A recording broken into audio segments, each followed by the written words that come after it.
Hello everyone. तो आज का जो मैंने टॉपिक चूज करा है that is called as asset class.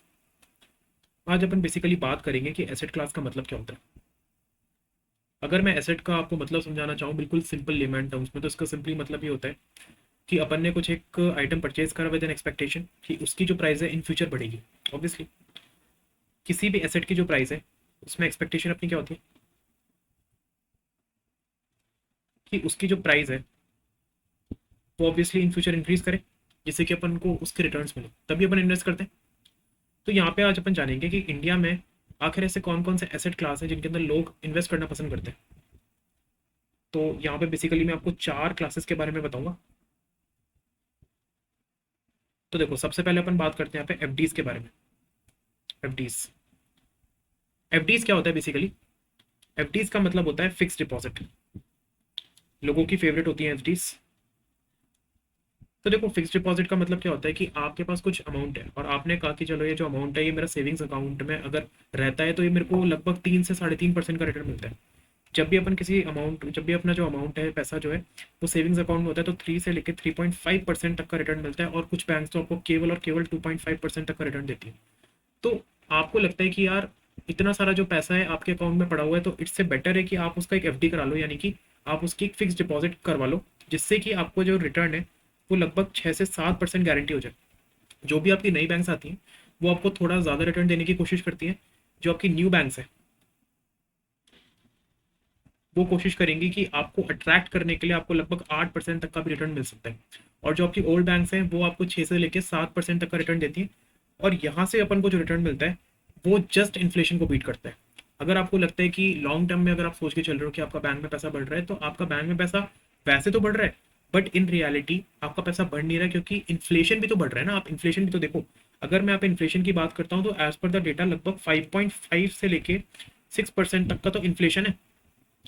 तो इतना तो मेरा मिनिमम पैसा ग्रो करना ही चाहिए, तभी तो मेरा पैसा इन्फ्लेशन को बीट कर पाएगा।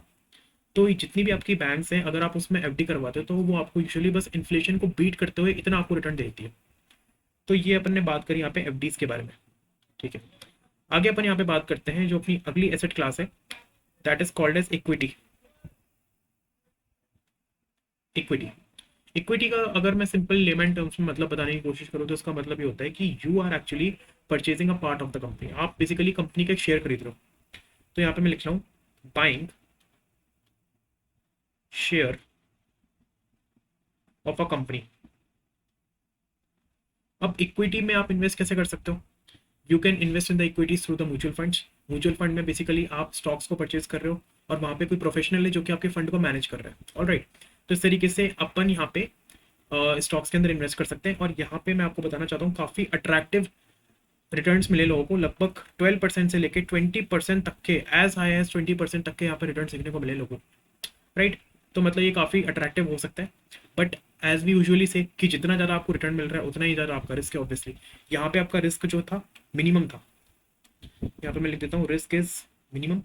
यहाँ पे जो आपका रिस्क है इट डिपेंड्स कि आपने स्टॉक कौन सा चूज करा है। इट टोटली डिपेंड्स, क्योंकि फ्यूचर को अपन ज़्यादा प्रिडिक्ट नहीं कर सकते। तो यहाँ पे मैं लिखता हूँ मॉडरेट टू हाई। ये आपको रिस्क यहाँ पे अफोर्ड करना पड़ेगा। उसके बाद यहाँ पे अपन अगली एसेट क्लास की बात करते हैं which is called as real estate. तो जितना भी अपना प्रॉपर्टी मार्केट है वो सारा का सारा अपना रियल स्टेट के अंदर आता है। राइट, तो रियल स्टेट में क्या हो रहा है बेसिकली? रियल स्टेट में अपन या फिर तो अपन किसी भी घर को खरीद रहे हैं या फिर अपन किसी प्लॉट को खरीद रहे हैं, यानी कि जमीन को खरीद रहे हैं। हमेशा याद रखिएगा रियल स्टेट में आपको शायद ही कभी लॉस होगा, क्योंकि हमेशा जमीन जो है वो आपकी लिमिटेड है और आपकी जो पॉपुलेशन है वो आपकी अनलिमिटेड है। पॉपुलेशन क्या हो रही है, मैं पे लिखता हूँ पॉपुलेशन जो है वो इंक्रीज हो रही है, और आपकी जो लैंड है वो आपकी क्या है, मैं ये नहीं बोलूँगा डिक्रीज हो रही है, वो आपकी लिमिटेड है। तो लैंड आपकी लिमिटेड है, पॉपुलेशन आपकी बढ़ रही है, तो सीधी सी बात है किसी भी चीज़ का जो प्राइस है अगर उसकी लिमिटेड क्वांटिटी अवेलेबल है तो उसका प्राइस तो बढ़ेगा ना, क्योंकि लैंड लिमिटेड है इसलिए उसका प्राइस बढ़ेगा। और अगर प्राइस बढ़ेगा तो ऑब्वियसली अपन को रिटर्न देखने को मिलेंगे।